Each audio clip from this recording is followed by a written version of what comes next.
பிரியமானவர்களே, கர்த்தர் நல்லவர். இந்த நாள் கர்த்தர் உண்டு பண்ணின நாள். இதில் நாம் களி கூர்ந்து மகிழுவோம். ஆண்டவராகிய இயேசு கிறிஸ்துவின் நாமத்தினால இந்த நல்ல விசுவாச போதனைகளை கேட்கும்படியாக நான் உங்கள் ஒவ்வொருத்தரையும் வாழ்த்தி ஆசீர்வதிக்கிறேன். கர்த்தர் நல்லவர்.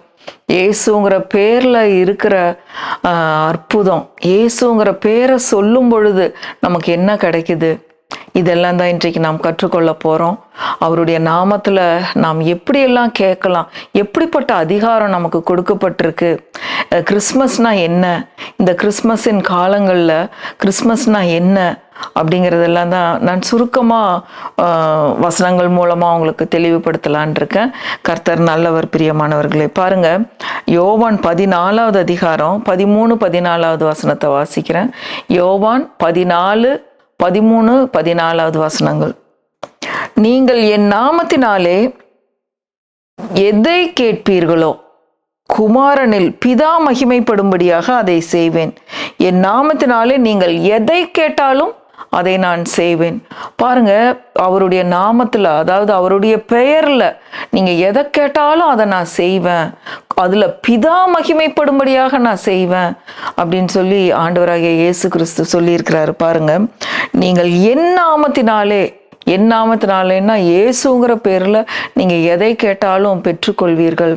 அவருடைய சித்தத்தின்படி நாம் கேட்கும் பொழுது அதை நாம் பெற்றுக்கொள்வோம் அப்படின்னு சொல்லி அங்கே போடப்பட்டிருக்கு. பாருங்க, இப்போ அவருடைய நாமம் என்ன, அவருடைய நாமம் எதற்காக நமக்கு கொடுக்கப்பட்டிருக்கு, அவருடைய நாமத்தில் என்னென்ன ஆசீர்வாதங்கள் நமக்கு இருக்கு, இதெல்லாம் தான் நம்ம பார்க்க போறோம். பாருங்க, இப்போ நம்ம மத்தேயு 1வது அதிகாரம் 21வது வசனத்துக்கு போவோம். மத்தேயு 1:21. பாருங்க, கிறிஸ்மஸ் அப்படின்னாலே நம்ம இந்த வசனங்கள் எல்லாம் எடுத்து தியானிப்போம். ஆனால் அதோட நம்ம நின்று விடாம தொடர்ந்து ஒவ்வொரு நாளும் இந்த வசனங்களின் மூலமாக நம்ம வாழ்க்கைக்கு என்ன பிரயோஜனம் அதை நம்ம பார்க்கணும். இந்த வசனத்தை சொன்னால் எனக்கு சாப்பாடு கிடைச்சிருமா, இந்த வசனத்தை சொன்னால் எனக்கு சோறு வேலை கிடைச்சிருமா, இதெல்லாம் எனக்கு கிடைச்சிருமா, நான் கேட்கறது எல்லாத்தையும் பெற்றுக்கொள்வேனா அப்படின்னு சொல்லி உங்களுக்கு கேள்விகள் இருக்கலாம். நம்ம கரண்ட் செனாரியோல, இந்த வாழ்க்கையில, நம்ம வாழ்ந்து கொண்டு இருக்கிற வாழ்க்கையில இந்த வசனங்களை எப்படி அப்ளை பண்ண முடியும், அதை தான் நம்ம இன்னைக்கு பார்க்க போறோம். பாருங்க, கிறிஸ்மஸுக்காக சொல்லப்பட்ட வசனம் நமக்கு எந்த விதத்துல பிரயோஜனமா இருக்கும் அப்படிங்கிறத நாம் கற்றுக்கொள்ள போறோம். மத்தேயு 1வது அதிகாரம் 21வது வசனம்.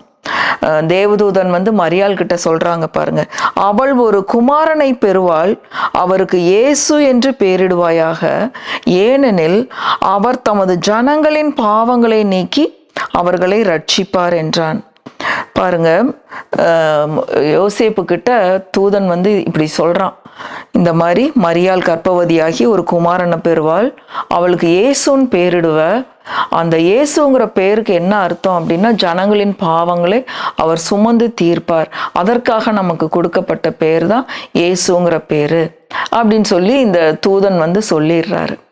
பாருங்க, அந்த இயேசுங்கிற பேர்ல இன்னும் பின்னாடி வசனங்கள் எல்லாம் பார்த்தா போடப்பட்டிருக்கு, தேவன் நம்மோடு இருக்கிறார் என்ற அர்த்தம், நமக்காக கொடுக்கப்பட்ட பெயர், பாவ மன்னிப்புக்காக மட்டும், பாவத்திலிருந்து மீட்டெடுப்பதற்காக மட்டும் இந்த இயேசுங்கிற பேர் கொடுக்கப்படல. பாருங்க, இந்த புதிய உடன்படிக்கையில, புதிய ஏற்பாட்டுல ஒவ்வொரு இடத்துலையும், பழைய ஏற்பாட்டுல தீர்க்க தரிசனங்கள் சொல்லப்பட்டிருக்கு. ஏசாயா தீர்க்கதரிசி எப்படியெல்லாம் தீர்க்க தரிசனம் சொன்னாரு, நமக்கு ஒரு பாலகன் பிறப்பார், நமக்கு ஒரு குமாரன் கொடுக்கப்பட்டார், அந்த குமாரனுக்கு பெயர் இயேசு, அவர் ஆலோசனை கர்த்தா, சமாதான பிரபு, இப்படியெல்லாம் நம்ம வாசிக்கிறோம். பாருங்க, இந்த பேரையெல்லாம் வச்சுக்கிட்டு நம்ம என்ன செய்யறது? நம்ம ஜெபிக்கும் போது, ஜெபத்தை முடிக்கும் போது, இயேசுவின் நாமத்தினால நான் கேட்டுக்கொள்றேன் அப்படின்னு சொல்லியெல்லாம் நம்ம ஜெபிக்கிறோம். அதை நம்ம உண்மையா விசுவாசிக்கிறோமா? இயேசுங்கிற பேர்ல இருக்கிற அந்த வல்லமை என்ன, அதிகாரம் என்ன அப்படிங்கிறத ஒரு இன்சிடென்ட் மூலமா நம்ம இன்றைக்கு பார்க்க போறோம். பாருங்க, எப்படி நம்ம ஜெபிக்கணும், இயேசுங்கிற பேரை சொல்லி எப்படி நம்ம ஒவ்வொரு நம்மளுடைய தேவைகளை கேட்பது, இதை நாம் கற்றுக்கொள்ள போறோம். இப்போ யோசேப்பு கிட்ட தூதன் சொல்லியாச்சு, ஒரு குழந்தை பிறக்க போகுது, நீ இயேசுன்னு பேரிடுவாயாக. அந்த குழந்தை என்ன பண்ணுமா, அவர் தமது ஜனங்களின் பாவங்களை நீக்கி அவர்களை ரட்சிப்பார் என்றான். ஜனங்களின் பாவங்களை எல்லாம் நீக்கி நம்மளை ரட்சிப்பதற்காக கொடுக்கப்பட்ட பெயர் தான் இயேசு. அவர் கல்வாரி சிலுவையில் உயிரை கொடுக்க போறாரு. அப்போ அந்த பேர்ல நமக்கு ரட்சிப்பு உண்டாயிருக்குது. எந்த ஒரு கஷ்டத்திலிருந்தும் நம்மை மீட்டெடுப்பதற்காக கொடுக்கப்பட்ட பெயர் தான் இயேசு.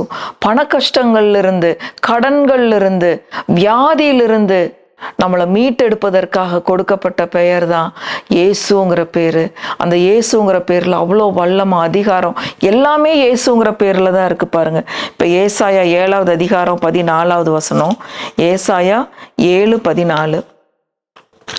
இயேசுங்கிற பேர்ல நமக்காக அந்த பெயர் எதற்காக கொடுக்கப்பட்டிருக்குங்கிறதுக்கான வசனங்கள் தான் சொல்லிட்டு இருக்கு. இந்த வசனங்கள் எல்லாம் நீங்க எடுத்து படிக்கும் போது தான் உங்களுக்கு விளங்கும் பாருங்க. ஏசாயா 7:14. ஆதலால் ஆண்டவர் தாமே உங்களுக்கு ஒரு அடையாளத்தை கொடுப்பார். இதோ ஒரு கன்னிகை கர்ப்பவதியாகி ஒரு குமாரனை பெறுவாள். அவருக்கு இம்மானுவேல் என்று பெயரிடுவாள். இம்மானுவேல் அப்படின்னா மத்தேயு 1வது அதிகாரத்தில் நம்ம படிக்கிறோம், தேவன் நம்மோடு இருக்கிறார். இன்றைக்கு அநேகர் நம்ம சொல்றத பார்க்குறோம், ஐயோ நான் தனிமையில் இருக்கிறேன், எனக்கு யாருமே கிடையாது அப்படின்னு சொல்லி நம்ம சொல்றத பார்க்குறோம். பாருங்க, யாரும் தனியா இருக்கக்கூடாது, நான் உங்களோடு கூட என்றென்றைக்கும் நான் உங்களோடு கூட இருக்கிறேன் அப்படின்னு சொல்லி தான் இந்த பெயர் நமக்கு கொடுக்கப்பட்டிருக்கு. தேவன் நம்மோடு இருக்கிறார். இப்ப திரும்பவுமா நம்ம மத்தேயுக்கு வருவோம். மத்தேயு 1வது அதிகாரம் அந்த கடைசி வசனம் பாருங்க. ஆண்டவர் நம்மளை எவ்வளோ நேசிக்கிறாரு, யாரும் தனியா இருக்கிறது இல்ல, இம்மானுவேல் என்கிற பெயர் நமக்காக கொடுக்கப்பட்டிருக்கு பாருங்க. கடைசி வசனம் மத்தேயு 1வது அதிகாரம் 23 வாசிக்கிறேன். அவன் இதோ ஒரு கன்னிகை கர்ப்பவதியாகி ஒரு குமாரனை பெறுவாள். அவருக்கு இம்மானுவேல் என்று பெயரிடுவார்கள் என்று சொன்னான். ஏசாயா தீர்க்கதரிசி சொன்னது இங்க மத்தேயுல நிறைவேறுது. இம்மானுவேல் என்பதற்கு தேவன் நம்மோடு இருக்கிறார் என்ற அர்த்தமாம். தேவன் நம்மோடு இருக்கிறார், நம்ம தனியாக இல்லை, இயேசு நமக்காக கொடுக்கப்பட்டிருக்கிறார். இம்மானுவேல் என்கிற தேவன் உங்களை இன்றைக்கு நீங்க இருக்கிற சூழ்நிலையிலிருந்து உங்களை காப்பாற்றி தூக்கி எடுக்கும்படியாக உங்களுக்காக கொடுக்கப்பட்ட பெயர் தான் இந்த இயேசுங்கிற பேரு, இந்த இம்மானுவேல் என்கிற பெயர். பிரியமானவர்களே, இந்த வார்த்தையை பிடிச்சுக்கோங்க. இயேசுங்கிற பேர்ல எதை கேட்டாலும் அதை நான் செய்வேன் என்று சொல்லி இருக்கிறார் பாருங்க. இப்போ அப்போஸ்தலர் 3வது அதிகாரம் பாருங்க. சுகத்தை நம்ம எப்படி பெற்றுக்கொள்றது, எப்படிப்பட்ட சூழ்நிலையில நம்ம இயேசுங்கிற பேரை சொல்லி கூப்பிடும்போது நமக்கு எப்படி ரட்சிப்பு உண்டாகுது, அதை தான் இந்த 2-3 நாட்களுக்கு நம்ம தியானிக்க போறோம் பாருங்க. அப்போஸ்தலர் 3வது அதிகாரம் 2வது வசனம் வாசிக்கிறேன். எப்படி ஒரு பிறவியிலேயே சப்பானியா பிறந்த ஒரு சப்பானி, கால்கள் நடக்க முடியாது, சப்பானிகளை நீங்க பார்த்துருப்பீங்க. அப்படிப்பட்ட ஒரு மகனுக்கு எப்படி இயேசுங்கிற பேர்ல சுகம் கிடைச்சது, அதை தான் பார்க்குறோம் பாருங்க. அப்போஸ்தலர் 3வது அதிகாரம் 2வது வசனம். அப்பொழுது தன் தாயின் வயிற்றிலிருந்து சப்பானியாய் பிறந்த ஒரு மனுஷனை சுமந்து கொண்டு வந்தார்கள். தேவாலயத்திலே பிரவேசிக்கிறவர்களிடத்தில் பிச்சை கேட்கும்படி நாடோறும் அவனை அலங்கார வாசல் எனப்பட்ட தேவாலய வாசல் அண்டையிலே வைப்பார்கள். இவனை சப்பானியா இருக்கிறதுனால அவன் குடும்பத்தார் என்ன பண்ணுவாங்களாம், வீட்டிலிருந்து தூக்கி கொண்டு வந்து சர்ச்சு வாசல்ல வச்சிருவாங்களாம். ஒரு பிச்சைக்காரன் பாருங்க, சப்பானி, ஒன்றுக்கும் உதவாதவன், பிறவியிலிருந்தே தாயின் வயிற்றிலிருந்து வெளிப்படும் போதே அவன் சப்பானியாக பிறந்தவன். அவனால நடக்க முடியாது, எதுவுமே செய்ய முடியாது. இப்படிப்பட்ட நிலைமையில இன்றைக்கு நீங்க இருக்கீங்களா? எதுவுமே செய்ய முடியாம கஷ்டத்துல, கடன்ல, எந்த காரியமும் நான் எதுக்குமே உதவாதவன், இப்படி ஒரு சப்பானித்தனத்துல, ஒரு குருட்டுத்தனத்துல நான் இருக்கேன். என்னால நான் மற்றவங்களுக்கு எந்த பிரயோஜனம் கிடையாது, குடும்பத்துக்கு பிரயோஜனம் கிடையாது, என் மனைவி பிள்ளைகளுக்கு பிரயோஜனம் கிடையாது, நான் இப்படி ஒரு வாழ்க்கையை வாழ்ந்து கொண்டு இருக்கனே அப்படின்னு சொல்லி தொய்ந்து போனவர்களாய் கவலையில, கண்ணீர்ல இருக்கீங்களா? பிரியமானவர்களே, உங்களுடைய கவலை கண்ணீர்ல இருந்து உங்களை மீட்டெடுக்கும்படியாக, உங்களுடைய அந்த ஆவிக்குரிய சப்பானித்தனத்திலிருந்து உங்களை தூக்கி எடுக்கும்படியாக தான் இந்த இயேசுங்கிற பெயர், இந்த இயேசு என்கிற குழந்தை நம் ஒவ்வொருவருக்காகவும் கொடுக்கப்பட்டது பாருங்க. இந்த இம்மானுவேல் என்கிற தேவன் இன்றைக்கு உங்க வீடுகளில் பிறந்திருக்கிறார். நீங்க விசுவாசிக்கும் பொழுது அந்த ரட்சிப்பை நீங்க அனுபவிக்க முடியும். இதுதான் கிறிஸ்துமஸ் பாருங்க. இந்த சந்தோஷத்தை ஒவ்வொரு குடும்பங்களும் அனுபவிக்கணும் அப்படிங்கிறதுக்காக தான் ஆண்டவராகிய இயேசு கிறிஸ்து உங்களுக்காகவும் எனக்காகவும் இந்த உலகத்துல, இந்த பாவ உலகத்துல பிறந்தாரு பாருங்க. அது மட்டும் இல்லாதபடி பாவத்திலிருந்து நம்மளை மீட்டெடுத்து நம்மளை ரட்சிக்கணும். நம்ம ஒன்னொன்னுக்கும் போய் நம்ம பலி செலுத்திட்டு இருக்க கூடாது. ஒரு தப்பு பண்ணிட்டா போய் ஒரு பலி செலுத்தணும், பாவம் பண்ணிட்டா போய் பலி செலுத்தணும். அப்படிப்பட்ட நிலைமை அவருடைய பிள்ளைகளுக்கு இருக்கக்கூடாது. அப்படிங்கிறதுக்காக நம் ஆண்டவராகிய இயேசு கிறிஸ்து ஒரே தடவையாக நித்திய பலியாக அவர் கல்வாரி சிலுவையில் உங்களுக்காகவும் எனக்காகவும் மரிப்பதற்காகவே இந்த உலகத்துல பிறந்தார். அதுதான் கிறிஸ்துமஸ். பிரியமானவர்களே, இதை நம்ம நல்லா விளங்கிக்கணும் பாருங்க.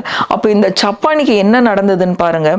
5வது 6வது வசனம், பேதுருவும் யோவானும் அந்த அலங்கார வாசல் என்னப்பட்ட அந்த ஆலயத்துக்குள்ள வர்றாங்க.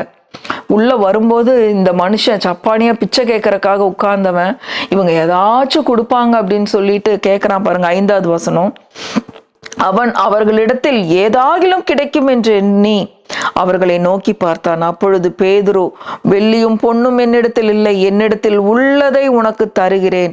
நசரேனாகிய இயேசு கிறிஸ்துவின் நாமத்தினாலே நீ எழுந்து நட என்று சொல்லி வலது கையினால் அவனை தூக்கிவிட்டான். உடனே அவனுடைய கால்களும் கரடுகளும் பலன் கொண்டது. அவன் குதித்து எழுந்து நின்று நடந்தான். நடந்து குதித்து தேவனை துதித்து கொண்டு அவர்களுடனே கூட தேவாலயத்திற்குள் பிரவேசித்தான். ஹல்லேலூயா.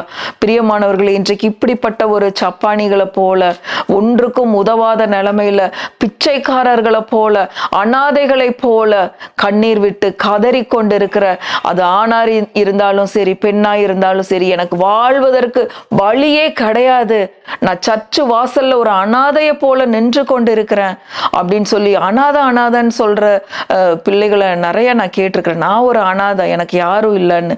பிரியமானவர்களே, நீங்கள் அனாதை இல்லை. இம்மானுவேல் என்னும் ஆண்டவராகிய இயேசு கிறிஸ்து இன்றைக்கு உங்களுக்காக பிறந்திருக்கிறார். அதை நீங்க விசுவாசிக்கும் போது அந்த சந்தோஷத்தை அனுபவிக்க முடியும். இம்மானுவேல் என்பதற்கு தேவன் நம்மோடு இருக்கிறார் என்று அர்த்தம். அதுக்காக தான் ஒவ்வொரு வசனங்களையும் எடுத்து காமிச்சேன். இங்க பாருங்க, சப்பானியா இருக்கிற மனுஷனுக்கு சுகத்தை கொடுப்பதற்காக அவன் ஏதாயிலும் நகை பொண்ணு தருவாங்க, காசு தருவாங்க அப்படின்னு பிச்சை கேட்கிறான். ஆனா பேதுருவும் யோவானும் சொன்னாங்க, எங்களிடத்துல வெள்ளியும் பொண்ணு, நாங்க காசு பணம் இந்த இடத்துல கொண்டு வரல, ஆனா நாங்க ஒரு விலையேற பெற்ற நாமத்தை சுமந்து கொண்டு வந்திருக்கிறோம்.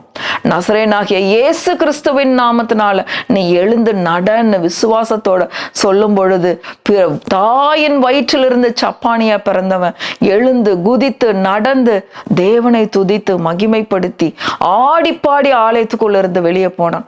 பிரியமானவர்களே, இன்றைக்கு நீங்க எப்படிப்பட்ட சூழ்நிலையில இருக்கீங்கன்னு எனக்கு தெரியல.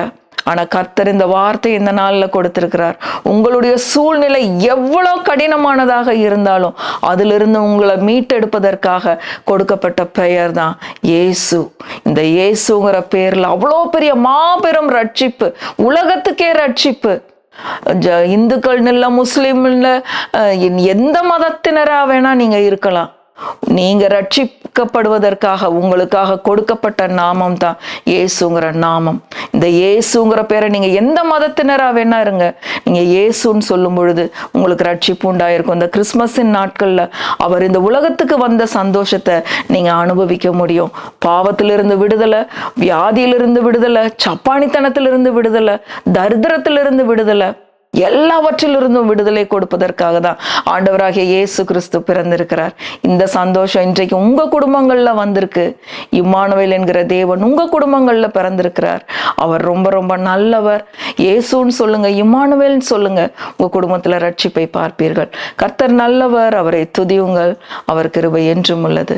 ஆமென், ஆமென், ஆமென்.